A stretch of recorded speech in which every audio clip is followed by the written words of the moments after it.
They're now India's smallest but possibly the most powerful crime family. From fraud to entering the civil services fraudulently to now even kidnapping in broad daylight, the Khedkar Khandan of Pune, Maharashtra, has truly flexed its mafia muscle now, with multiple teams of the police from Mumbai and Pune simply unable to track them down over 100 hours after they shockingly abducted a truck driver after a simple road rage incident and held him captive at their home. The family has gone off the grid, switched off its phones, is not taking any transactions, not pulling out money from the ATM. So the police claims not to know where the illustrious Khedkar crime family is. So let's recap how this actually works. Season 1, because this is only the latest in the Khedkar family crime saga. Let's recap the first season of this blockbuster that put this family on the national map, with their dear daughter Pooja Khedkar bringing great honor to her Khandan by getting caught for fraudulently infiltrating the IAS with fake caste and disability certificates. It was a 4-month season that ended with Pooja being fired from the IAS and multiple charges now against her, which she has successfully managed to duck for over a year now, thanks to our very honorable and reliable judicial system. Now let's move to season 2. Then came season 2 of this crime saga, where Pooja's mother, Manorama Khedkar, was filmed threatening farmers with a handgun, a pistol, in Raigad district in July last year over a land dispute. The first real signs that this Khandan was willing to fully own its mafia mentality. Media pressure in the shadow of her daughter's IAS disgrace forced the police to arrest Manorama, but hey, not for long, because the courts granted her bail in just a few weeks despite an attempt to murder charge against her. And now the latest season, season 3, has just dropped, and it's really got the Khedkars in full gangster mode. After kidnapping a truck driver's assistant in a simple case of road rage on the 13th of this month because their SUV got minorly snicked, they have fled Pune in their Land Cruiser SUV.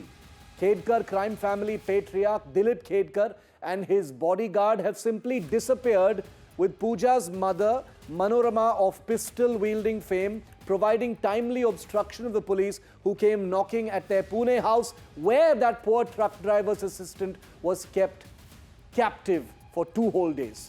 Now it has been, tonight, over 100 hours since the kidnapping, and the police still cannot find the crime family, and no mainstream media network apart from NDTV has the spine to ask the questions of the Maharashtra police, of the Fadnavis government, about where the Khedkars are hiding and why nobody has been able to find them. Who is protecting these thugs? Where is Dilip Khedkar, this kidnapper? Nobody knows. Where is Manorama Khedkar, who set her dogs on the police who had gone to a house in Pune? Nobody knows. Where is the family bodyguard and driver who also faces charges? Nobody knows tonight. So incredible is this crime family's abilities that one of the sharpest police forces in the country is simply unable to trace them for 4 days and counting. They've simply fallen off the grid. Their phones are off, like I said. No payment transactions, no signals, nothing apparently giving away their locations, and that's what the police wants us to believe. Even as a very cowardly national media shrinks from this story, afraid of the backlash from this powerfully connected family, NDTV, I promise you, will not be letting go. Let me now show you the case files of the Khedkars, viewer, just in case you think that this is just a small case. Why are we calling it the Khandan Kand? I will list out for you the cases and the charges against all these people. Pooja Khedkar, the famous IAS fraud. Look at the charges against her. Fraudulent misrepresentation and forgery. Misuse of OBC non-creamy layer quota. Falsely claiming disability benefits. Cheating and defrauding the UPSC. Misuse of power during probation. Now let's come to Papaji, Dilip Khedkar, Pooja Khedkar's father, who used to be a person connected to political parties. He is charged with kidnapping under BNS section 1372. criminal intimidation, IPC section 506, assault, IPC section 323, intentional insult, IPC section 504, Arms Act violations are also up against him. Then let's come to the pistol-wielding mother of Pooja Khedkar, who obstructed justice. Obstructing a public servant, BNS section 221 is a charge against her. Criminal intimidation, IPC section 506. Assault, IPC section 323.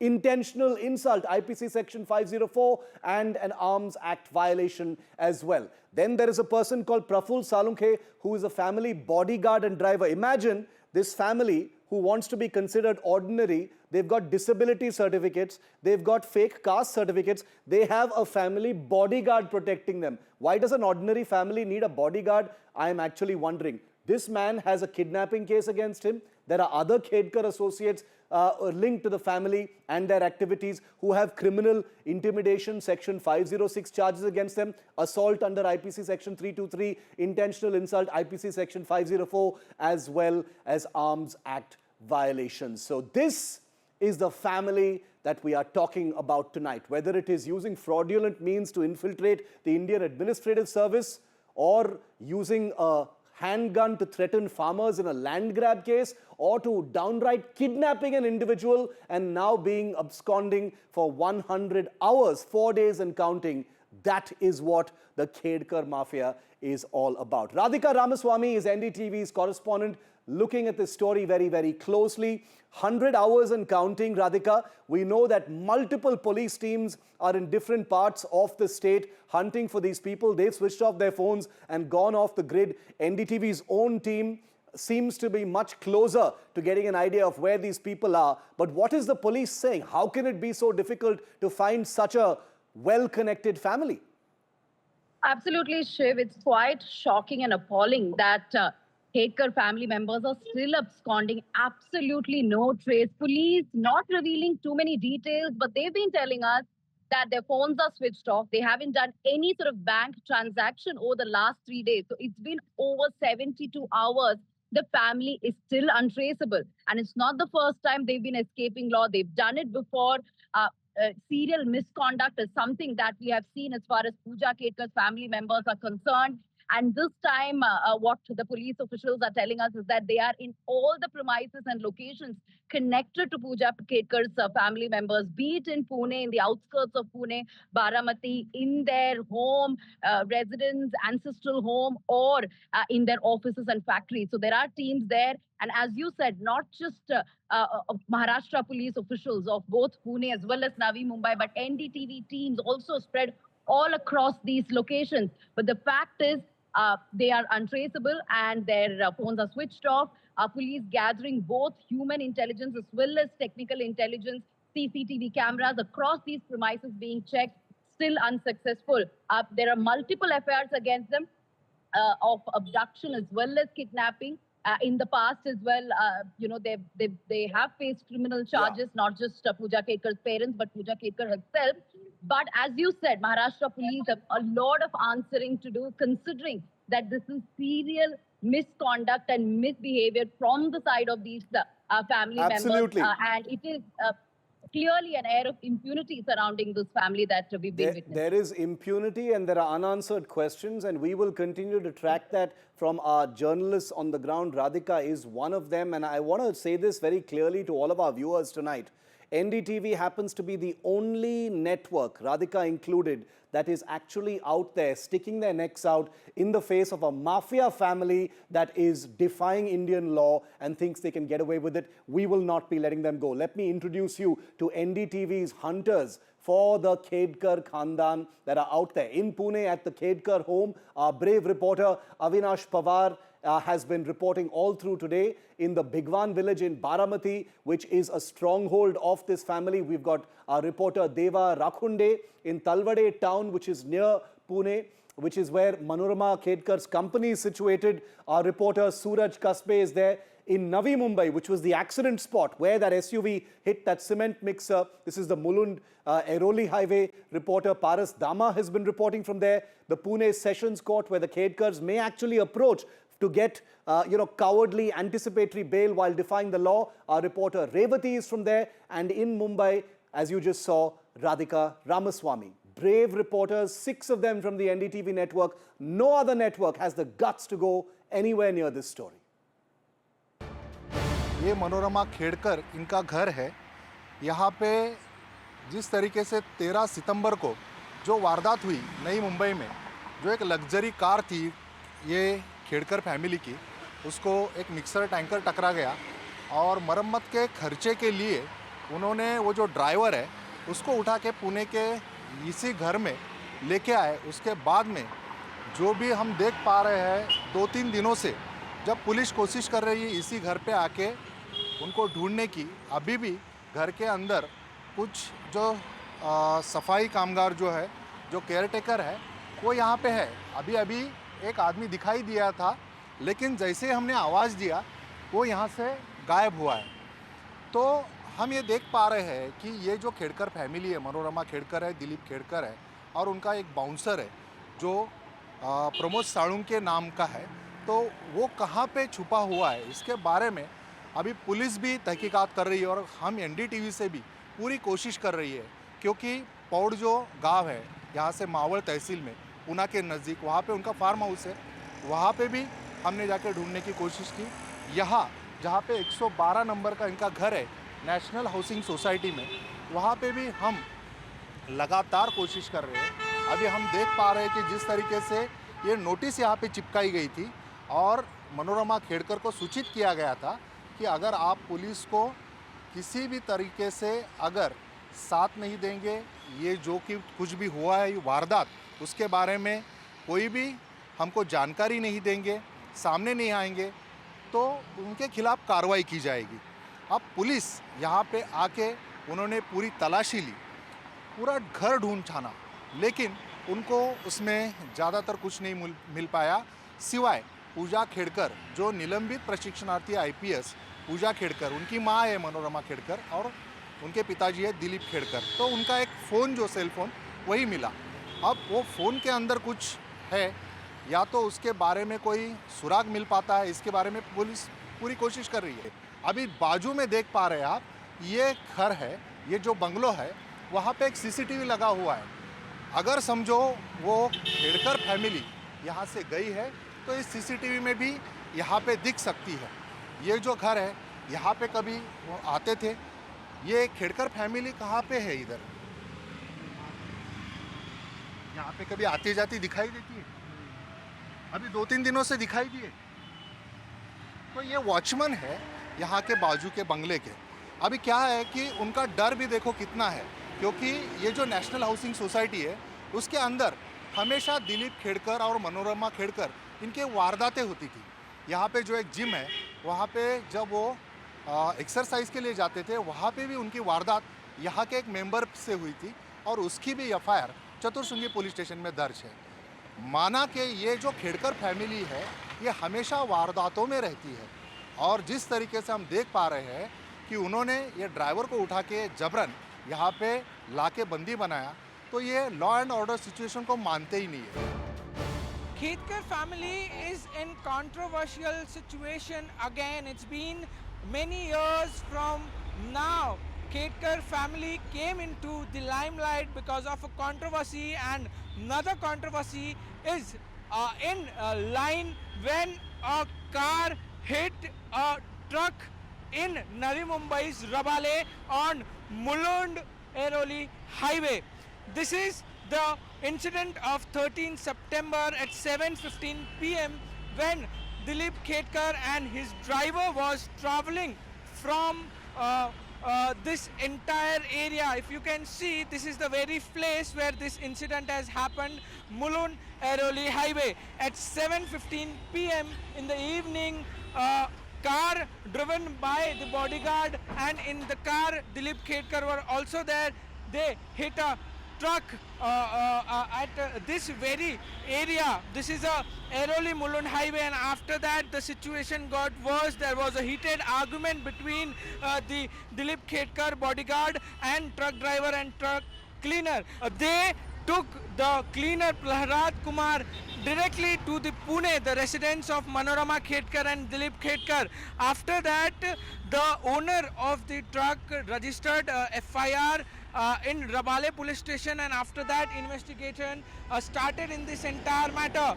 Police rescued Prahlad Kumar from Manorama Khedkar residence in Pune, but after this investigation started, right now there are two FIR which has been lodged. One is in Rabale police station, second is in Pune police station. But from 14th of September, Dilip Khedkar, the mother of Pooja Khedkar, Manorama Khedkar and the bodyguard, they all are missing. There is no way that police can connect them. They are searching for it. That's why Rabale police has made 3 teams and they are searching for these 3 people everywhere in Maharashtra and different states nearby Mumbai, Navi Mumbai and in Maharashtra. With that, Pune police and Pune crime branch has also made a special team to investigate this matter and search for them. But in this entire matter, there are many questions which is still unanswered because all 3 accused in this case are missing. Along with Mumbai and Pune police, NDTV is also on a search operation for Khedkar family. So currently there are many crimes registered against the Khedkar family, but the most recent one, as I mentioned earlier, is about that they abducted a truck driver and tried to vanish the evidences and proofs regarding the same. But 2 to 3 days before, when Pune and Mumbai police, Navi Mumbai police to be very specific, they when they tried to investigate at their Pune's resident, they were not cooperated. The Pune police were didn't receive any cooperation from the other end. But NDTV also tried to contact her previous advocate Nikhil Malani, and according to him, she has not contacted him for the current case, and also she cannot because she is not yet arrested. And now it will be important to see that when police or NDTV gets a catch hold of Khedkar family. NDTV को विश्वसनीय सूत्रों से यह जानकारी मिली है, इस घटना के बाद खेड़कर फैमिली पुणे के बिगवन क्षेत्र में 1 या 2 दिन रुकी थी। इसके बारे में अधिक जानकारी पाने के लिए मैं पहुंचा हूं बिगवन शहर में। ये बिगवन शहर है और बिगवन से जाने वाला ये पुणे सोलापुर हाईवे है। इस हाईवे के दोनों तरफ कई सारे होटल्स है, कई सारे लॉज है।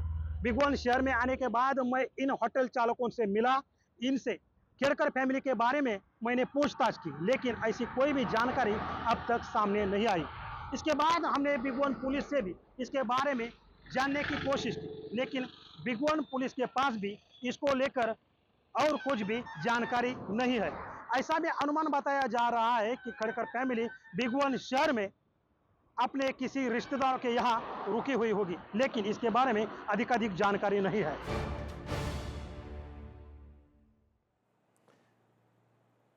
I promise you that NDTV is not letting go of this story until the shameless Khedkars are caught and dragged to a lockup to face the law. But these are the questions I want to leave you with tonight. Number 1, is the Maharashtra government protecting the Khedkar family?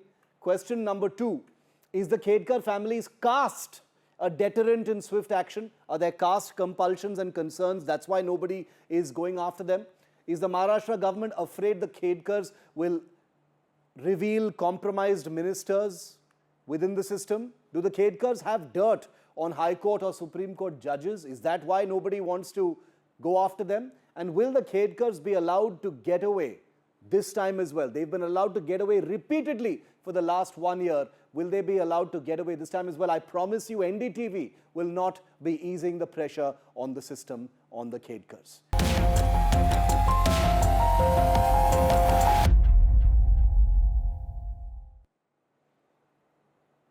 Two young teenagers in Maharashtra are dead today. Their life is over. Hemant in Palghar, Mahendra in Nagpur. Both 19, both killed not by fate, not by chance, but by potholes on the road. By a hole in the road that their government promised was safe to ride on. Families will be told it rained a lot, traffic was heavy, repairs are underway, but that is a murderous lie, because this is not nature, this is human corruption. Now, before I tell you what NDTV is doing about it, I want to explain to you, viewer, tonight, how potholes are directly a result of someone wanting to make some money in this country. The road construction begins with a tender being floated. Now, this tender at the start is fixed because someone wants to suit their friends and award contracts to someone who is friendly to them. The contractor who should have been blacklisted comes back for another jackpot. On paper, the road has layers of subgrade, base, macadam and bituminous concrete, as they call it. In reality, less material is used, cheaper stone is slipped in, binder is diluted. At the road construction plant, the mix is doctored, temperatures are faked, lorry loads arrive cold instead of hot. On site, the track coat is skipped, rollers pass fewer times, the surface never binds, the camber that should be draining the water is ignored, the drains are blocked, and the first rain seeps in and tears the road from the inside out, and that's how potholes are formed. I've used a lot of technical terms here, you may have noticed, but believe me, I've been reading all evening about how this happens, and what I've just described is a step-by-step account of why the smallest spell of rain in Maharashtra and other parts of the country destroys roads on a routine basis in India. The system that should check all this is also bought and also destroyed by corruption. Auditors pass failed work, engineers sign fake measurement books, and when the cracks open, the same ecosystem slaps on cold mix patches that wash away in a week, only to be bought once again. That's why you see bridges collapse. That's why you see freshly fixed potholes become potholes every time it rains again. Penalties are quietly diluted. Contractors laugh. Citizens like Hemant and Mahendra pay with their lives. Who must answer? The BMC in Mumbai, the state PWD, the MSRDC. I can come up with so many abbreviations of agencies that should be held responsible. Every municipal commissioner, every standing committee member who signs off, look into the pothole and you will not just see water. You will see paperwork, kickbacks, signatures, and the blood of citizens like young Mahendra and Hemant in Palghar and in Nagpur. Both should be alive today. At NDTV, we contemplated calling this campaign Murder by Pothole because that is what it is. Tonight, we begin a relentless drive to fix accountability and force change because death by potholes is not an accident. It is homicide by corruption, and we will not let a new India simply live with it. I want to show you some truly shocking statistics. In this country, we are completely desensitized to death and suffering.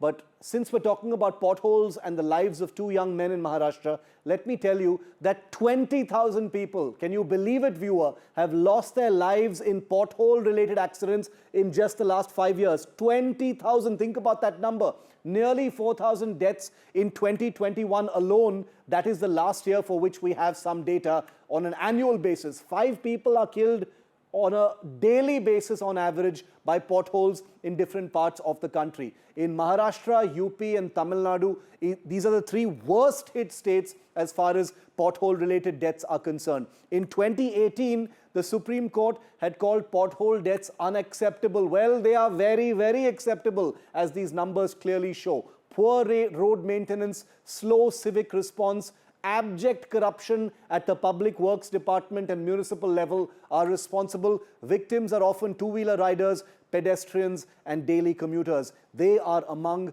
the 20,000 people who have lost their lives in the last 5 years. And joining me live now are 2 prominent Mumbaikars, because we are talking about 2 deaths that have taken place on a single day in Maharashtra. One in Palghar and one in Nagpur. Shaina MC of the Shiv Sena, Tara Deshpande is an actor and commentator. Welcome to the both of you. It's a terrible situation, and Maharashtra is one of 3 states that counts for a lion's share of the 20,000 deaths that have been recorded in the last 5 years directly related to potholes. It is a horrible statistic, and it doesn't seem like anyone knows what to really do about it. It is very clear that it is corruption because this is a chronic situation. And Maharashtra, which happens to be India's richest state and one of its most progressive, has the ignominy of being one among the 3 states with the maximum number of pothole deaths. This is a crisis situation, Shaina.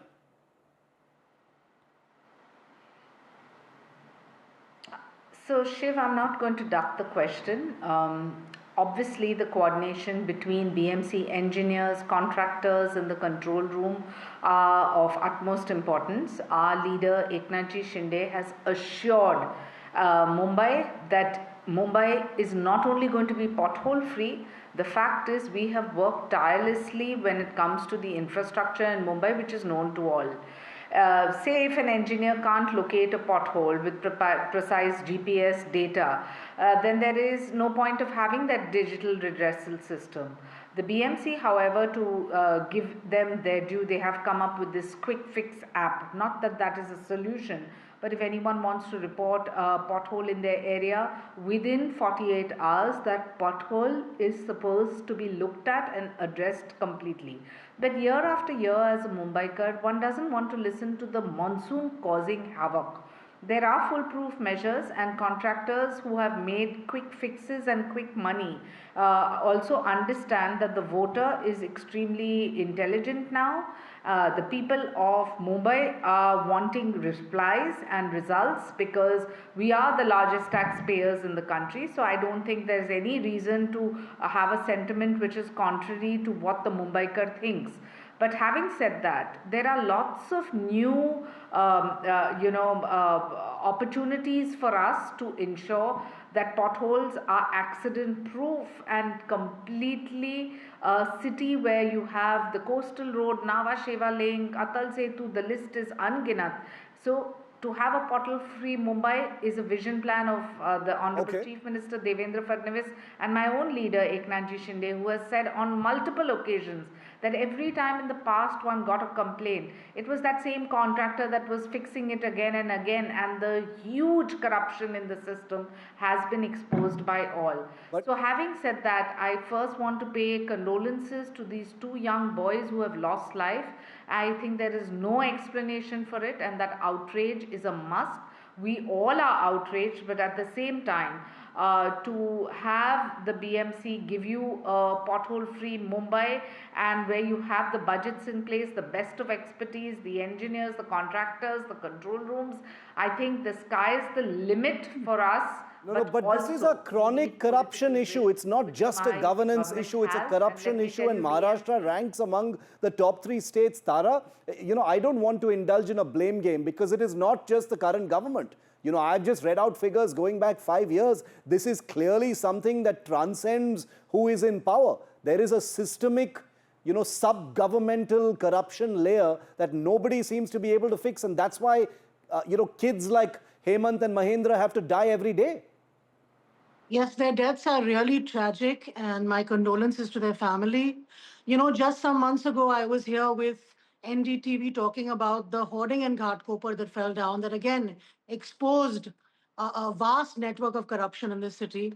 And I think that is one of the biggest problems we have when it comes to anything that we do in Mumbai or outside of Mumbai in the state of Maharashtra. Maharashtra has taken a real beating, whether it's flooding, whether it's falling bridges, falling hoardings, and now, of course, these potholes, which have become a part and parcel of the landscape of our lives. Just to give an example, Shiv, in 2018, a young man called Navin Lade counted nearly 30,000 potholes in the city of Mumbai and has applied for the World Guinness Book of Records.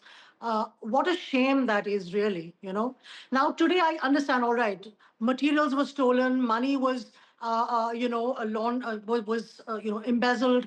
But when these roads were tested, today we have methods with radar testing, with laser testing that doesn't even require a physical test to be conducted, that will tell you very quickly how thick every layer is. It will tell you the density. It will tell you where the layers are uneven. Why were these tests not conducted? And if these tests were conducted and the road passed the test, how on earth do these roads pass those tests? Yeah. So, it's not just the materials used or the money. I mean, this is the Samruddhi highway is a 76-kilometer long highway that 1,100 crores was spent on. That's nearly 11 or 12 crores per kilometer. No, and also, we're talking about the amounts of money which are gargantuan in China on roads. But one of the problems is even the way we have framed this discussion. We are talking about fixing potholes.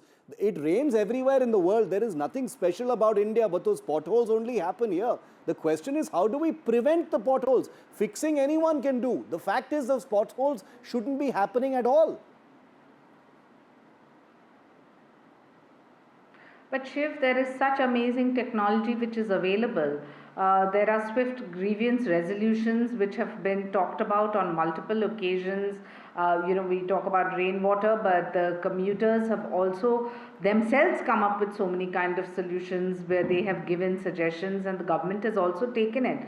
So I just want to not politicize this debate, but the then political party that was in power, and we know how their coffers were filled by this entire contractor mafia, and which has been exposed on multiple occasions.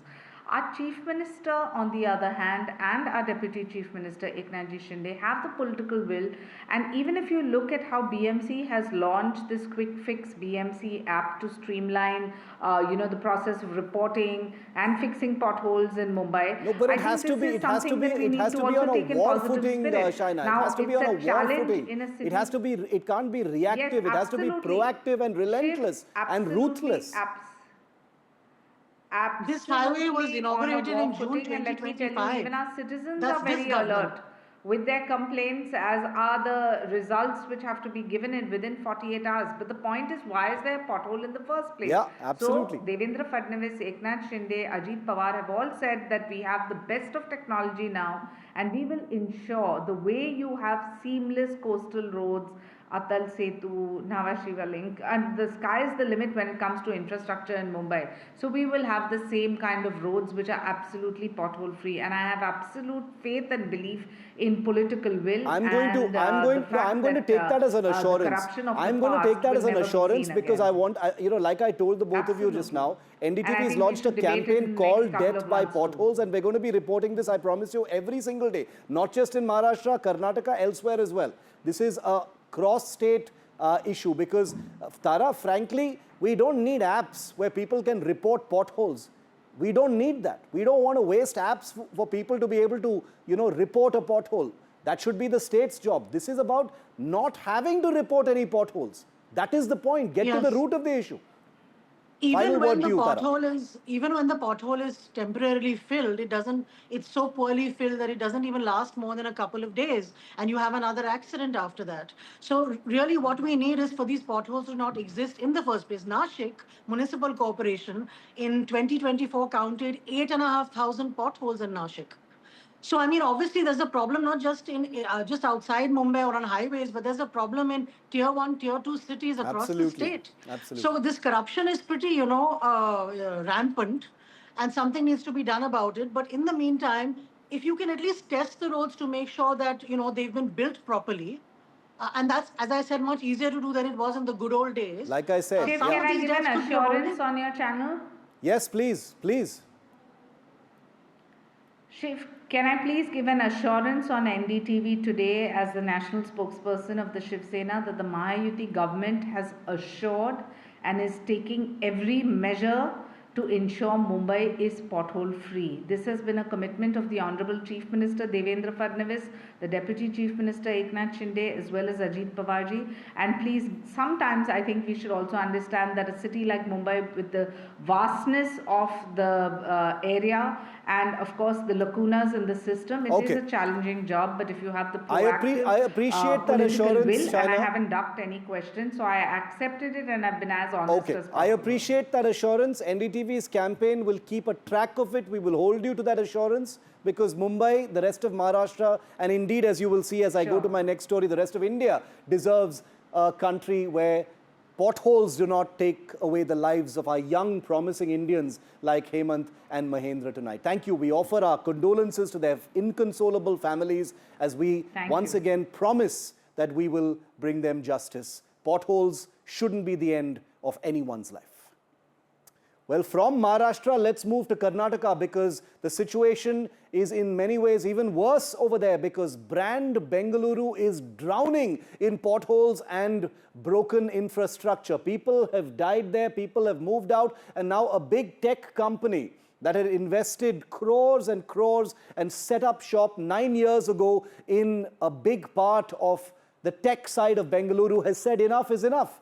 BlackBuck, a tech company, announced today on Twitter that it would be saying tata bye-bye to Bengaluru because the commute to their office is just such a nightmare. Potholes, broken roads has meant that the CEO of BlackBuck has publicly announced that unless roads are fixed, he's got no choice but to get the hell out of Bengaluru. We're calling it Begxit because other companies might be following suit. This is an NDTV campaign now that has, at least for the moment, forced some action, maybe out of embarrassment, because the Deputy Chief Minister of Karnataka, DK Shivakumar, taking a note of NDTV's agenda-setting reportage on potholes and broken roads in Karnataka, has now set a November deadline for every pothole in Bengaluru to be fixed. As far as BlackBuck, the company, is concerned, it's already too late because they've decided they've had enough and they plan to shift out of Bengaluru, a huge loss for India's Silicon Hub. Now let's just show you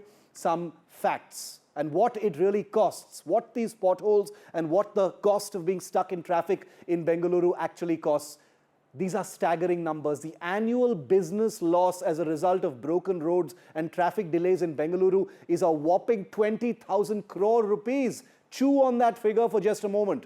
7 lakh work hours are lost each year because of professionals being stuck in traffic or having to take longer routes owing to broken roads. The outer ring road or ORR mess is what we are talking about right now. It is that area from which BlackBuck has decided to uproot itself after 9 years and shift out of Bengaluru. It's a 17-kilometer long tech corridor. The outer ring road houses about 500 companies and BlackBuck was one of them. How many more will decide now they've had enough and simply move out? It employs nearly 10 lakh people, that particular area.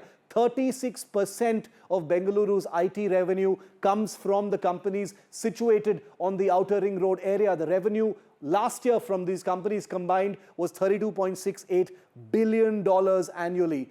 That's the kind of loss we are talking about. That is what is at risk unless these roads are completely fixed. Now, Bengaluru's loss could be Andhra Pradesh's gain, and this has been familiar in the past as well, because just hours after BlackBuck's CEO announced that he was moving away from Bengaluru helplessly because he could not navigate the long commute to work and the potholes, Andhra Pradesh Minister and the Chief Minister's son Nara Lokesh has extended a hand of invitation to the disgruntled Karnataka CEO and said, if you're leaving Bengaluru, come and set up shop here in Visakhapatnam in coastal Andhra Pradesh. Here's what Nara Lokesh had said. You can call it fishing in troubled waters. You can call it an opportunity for Andhra Pradesh.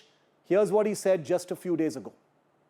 ನಾನೀಗ ಇದ್ರ ಬಗ್ಗೆ ಕೇಳಿ ಅಂತಾರೆ ಮೋಹನ್ ದಾಸ್ ಕಿರಣ್ ಮಜುಮ್ದಾರ್ ಅವರು ಹೆಸರು ಹೇಳಿದ್ರೆ ಹೆಂಗಪ್ಪ ಅದು ಆಗ್ತಾ ಇದೆ. One of India's largest data center in Visakhapatnam. It's going to be a 1 gigawatt data center. We started from ground up. That conversation, I think, happened around August, where I drove them personally, showed them the land, and got them excited about Visakhapatnam. To the domestic companies like TCS, with Chandra, I had this conversation, and TCS, because of the economic value that they add to the entire ecosystem and being IT, and you understand this better, we gave them land at 99 paise. We are coming after you now. Please, Abhishek, you have your first client ready now. So that's how we get things done. And that's what we mean in terms of speed of doing business. And unless Karnataka does something to actually fix the infrastructure, stop the bleeding of companies like BlackBuck wanting to leave, Andhra Pradesh could very well actually gain. It has happened in the past. You've had Nara Lokesh now reach out to the Black Buck CEO. But before this as well, HAL manufacturing units, Andhra Pradesh has had an eye on them and said, if you want to set up more factories, come to Andhra Pradesh's Anantapur, which is bordering Karnataka. Chandrababu Naidu suggested future HAL production units in Andhra Pradesh instead of Karnataka, where space is now at a premium. The Karnataka government objected to actually raised the entire emotional industrial heritage pitch. Aerospace park projects are also in the flashlight. The Karnataka pitched an aerospace park near Bengaluru. Karnataka scrapped the land acquisition after farmer outrage. The Andhra government swooped in, I beg your pardon, and invited aerospace and defense firms to set up in the neighboring state across the border in Andhra. And now you've got the Black Buck CEO announcing his firm is shutting shop in Bengaluru and relocating from the outer ring road due to the pothole menace. And here again, you've got Nara Lokesh inviting the Black Buck CEO to take his company and set up shop far away in Visakhapatnam. Mohandas Pai, chairman of Aaron Capital and a former founding member of Infosys, is also with us. Mr. Pai, welcome. Black Buck leaving is a very bad look for brand Bengaluru. What are your thoughts on this? How bad is this, sir?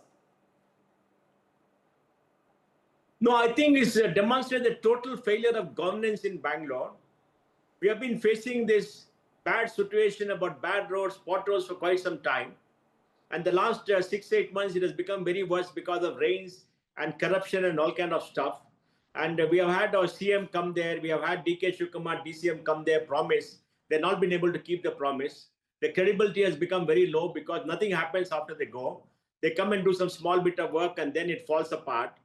Traffic jams are rife there because on that road, the road is in bad condition. The metro work is going on and the metro work is going on forever. On and on and on with no hope. Nobody knows what is happening. It seems to be a lifelong way to get more money for these contractors and others. So people are giving up hope after spending 2-3 hours in the road every day, sitting down there in traffic with nothing to do. The road rage is very high. It's a sign of desperation, of people going home. You know, it is a sign of the total failure of governance in Bangalore city, where the corporation cannot even keep the city clean. They cannot even get the potholes fixed. Deep corruption, lack of governance, lack of effective monitoring by the political establishment. Just recently, they broke up Bangalore into 5 city corporations. We have 5 commissioners to the 5 parts. They're running around doing some work, but we're not seeing any impact. It'll take some time, of course. We have to give them. But, you know, this is very shocking because, Shiv, please remember, this road has 8 lakh people working. Some of the greatest companies in the world are there. 93 million square feet of campus space is there. 93 million. It's not funny. 93 million. This is the street with the largest number of workspaces in the world. Show me one other street where 800,000 people work. And, you know, 93 million square feet of space is there. Bangalore has got about 10 real estate billionaires. Most of them have their campuses there.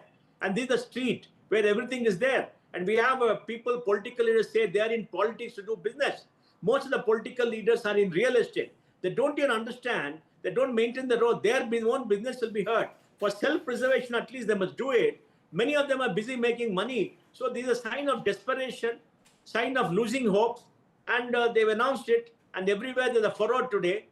And let us hope that they wake up and finally do something. It's not as something that cannot be done. It can be set right. No, but Mr. Pai, you know, it must be a big decision for a company that has set up shop in Bengaluru, Outer Ring Road, to suddenly up and move. You know, spending all that time on the road, over potholes, getting to the office must have meant, you know, it is hitting their profit margins or their productivity. It means money lost. That's the reason why these companies also want to move. They've lost hope. No, I think the key problem is they're losing hope. Yeah. See, to me, the cost of separation and all is there. They're willing to take the cost, but they're losing hope that things will improve. They waited too long. Everybody has made promises and happens. And suddenly there comes a time when you lose hope and you give up and say, I don't want to be part of it anymore. I think that's what has happened. And I think that's happening in many parts of the country. We keep hearing that high net worth individuals are leaving this country in droves, right? 55,000 people are left in the last 10 years. That's what I read. It's like that. You say things will be better, then you lose hope. And then you say, enough, I'm going to cut my loss and go. So it's not about the cost, because whatever cost is, they're going to cut their loss. They're saying we don't want this quality of life. We don't want to suffer anymore. The limit to our suffering, we don't see hope. So we're bidding goodbye to you. That is the message that they're sending. It's a big shame for Bangalore, big shame for Karnataka, big shame for this government, and especially our Chief Minister and our Deputy Chief Minister, because they have gone there multiple times, they have promised, and the officials don't seem to care for the political leadership. Can you believe it? The Chief Minister is helpless, Deputy Chief Minister is helpless. I mean, they're political leaders. Our Chief Minister is 77, 76 or 77. He's a veteran. He's been Chief Minister earlier. He's been Finance Minister for 10 years. He's a great political leader, a mass leader. He's not able to do anything here. Our Deputy Chief Minister is a very strong man. He's been elected 8, 9 times. He says he's in politics to do business. He knows business very well. And I think, even he has not been able to do it. And, Shiv, if you go to the neighboring state, the minister may take money, but he'll get the work done. People listen to him. If you don't listen, you're transferred to Ramnathpuram as the boondocks, correct? And in Telangana, you had the same thing where, KTR was the boss. He made a deal, it worked, right? Now in Andhra, if Babu's son promises something, it happens. You get the land allotment. You go to Gujarat, you get the land allotment immediately. They give it to you and say, come. You go to Yogi land, it is done. Yogi says, yes, it is done. In Karnataka, nothing happens because the Chief Minister will sit in a committee, high-level committee, promise you land, everything. To get the land, you have to pay a bribe. To get power, you have to pay a bribe. To get water, you got to pay. Nothing works.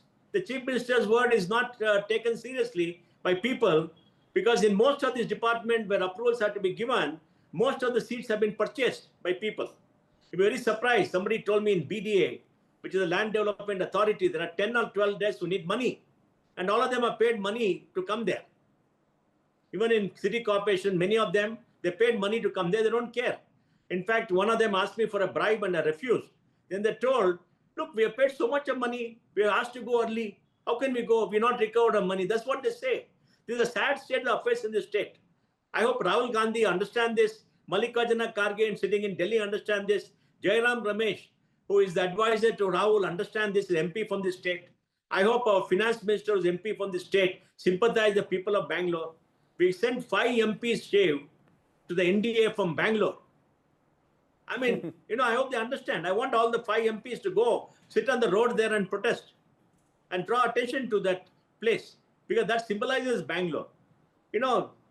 Something is rotten in the state and everybody is losing hope. The big worry for me is people are losing hope. Yeah.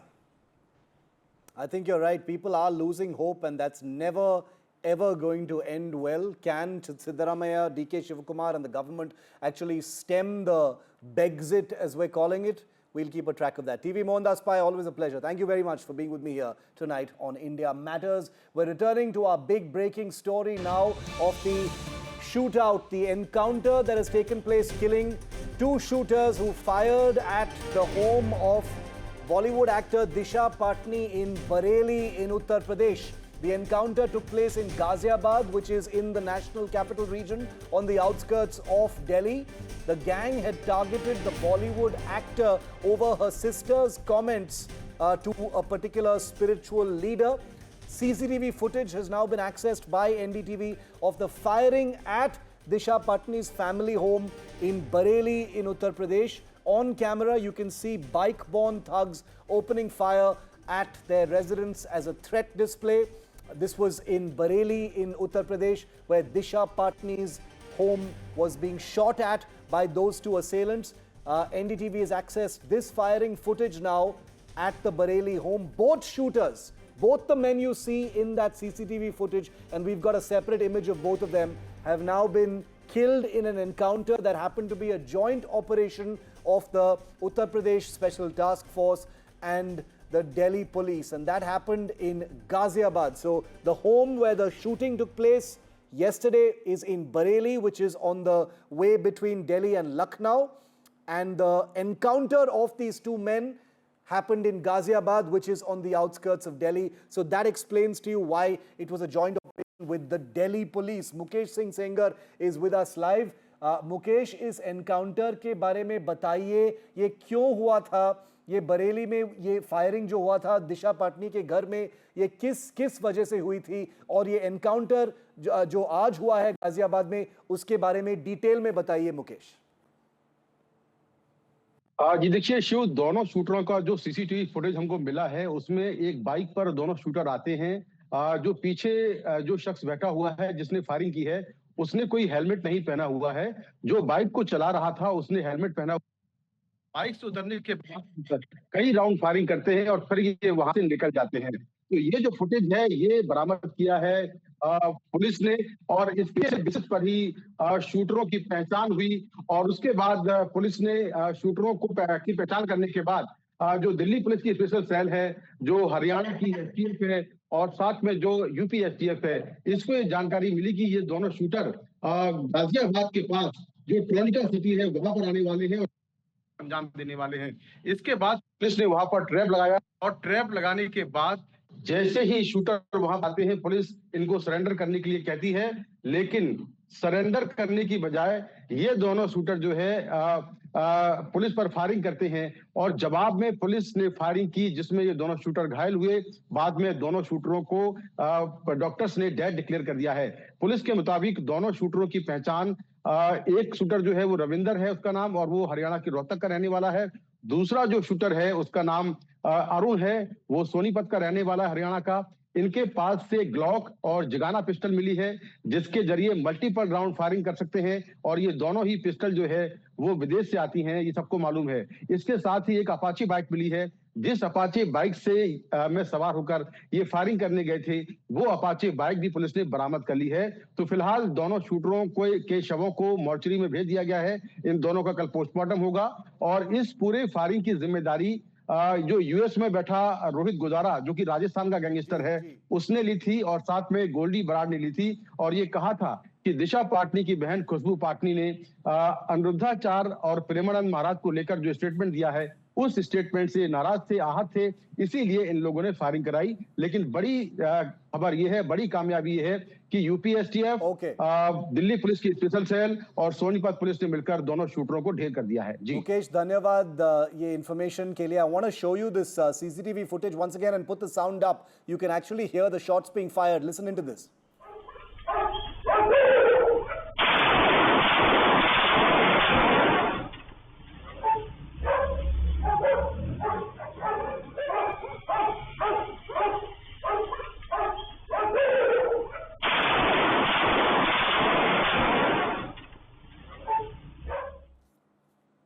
Two thugs, bike-borne assailants. We don't know if they were trying to kill somebody, but they fired the shots at actor Disha Patani's house. And now they've both been killed in an encounter on the outskirts of Delhi. No word just yet from the Patani family. We are in touch with their representatives and we will have their reaction or statement first here on NDTV. Big story, big encounter on Delhi's outskirts after two bike-borne thugs fired at actor Disha Patani's home. That's it on India Matters. Thanks for watching. The buck stops here with Padmaja Joshi comes up next.